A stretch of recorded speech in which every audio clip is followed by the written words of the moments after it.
Senator Smith from Minnesota is recognized from her office. Thank you, Mr. Chair, and thanks to all of our panelists for being with us today. I'd like to start out by asking a question about climate.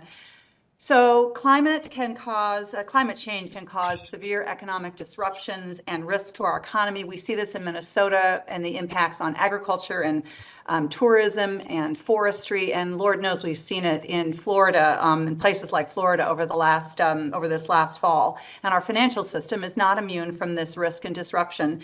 So banks are recognize this climate risk and are taking steps to manage it. And given the severity and the scope of the threats that we face, many of us think that we do need clear guidance from regulators on how to approach this problem. So I want to direct this first to Mr. Gruenberg and Mr. Hsu. Your agencies took a step forward by issuing draft principles to help larger banks manage climate-related risks. I realize that you received, as I understand it, thousands of comments in response, but I wonder if each of you could briefly tell us what is the general reception that you've gotten so far.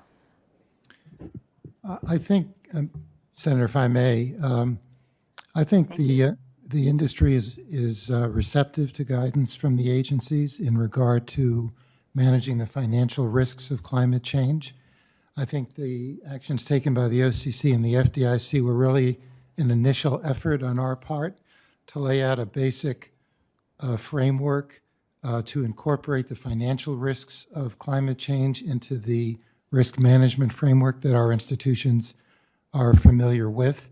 We have been engaging with the Federal Reserve as well, so I think it's our intention, and we believe this is important for the three agencies to act together so that the guidance is consistent across the banking system, and this would be a first step to offer guidance. And as you know, the focus of this initial guidance is on institutions with assets over $100 billion.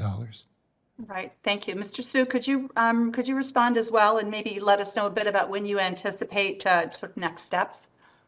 Sure. So just to echo what Acting Chairman Gruenberg said, I think for the larger banks, this has been generally welcomed. And it's been welcomed because, especially those who are internationally active, they've been having to deal with some of this from abroad, which is how do we identify, measure, monitor, and manage risks from climate change. So I don't think that that's a new thing.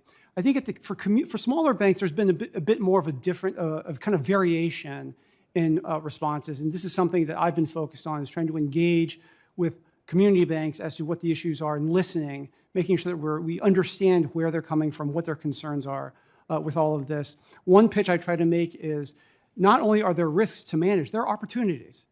And there's this saying, the better a car's brakes, the faster you can safely drive the car. And I think that applies in spades here to climate risk, where some of these risks are novel, they're new, and if banks can get good at managing those, it also presents some opportunities for them.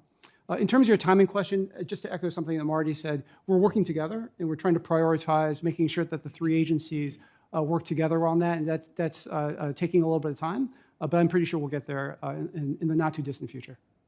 Thank you so much. And Mr. Barr, you have spoken about your intention to work with FDIC and OCC on guidance in this area. Would you care to comment on this and sort of how you see this working in conjunction with the scenario analysis exercise that the Fed is going to be doing next year?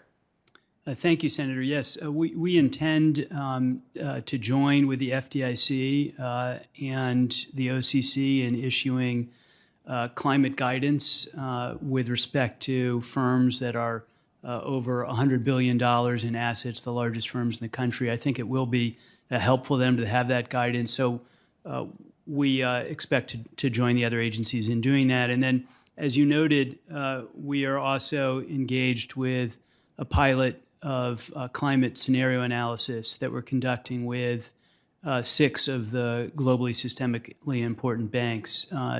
That will be conducted next year, and we expect to learn a lot from that exercise about how firms are managing the financial risks of climate change and how they are assessing those risks. So an important learning exercise for us in the coming year. That's great. Well, thank you. I appreciate very much you all of your agencies working together on this. I think having clear input from banks of all the different sizes, from community banks to the large systemically important banks, is extremely important. And it sounds like what you're finding so far is highlighting what we already know, that banks appreciate this risk, that they want some good, clear rules of the road for how to work with it and how to manage it. And so I'm grateful for all of your work on this.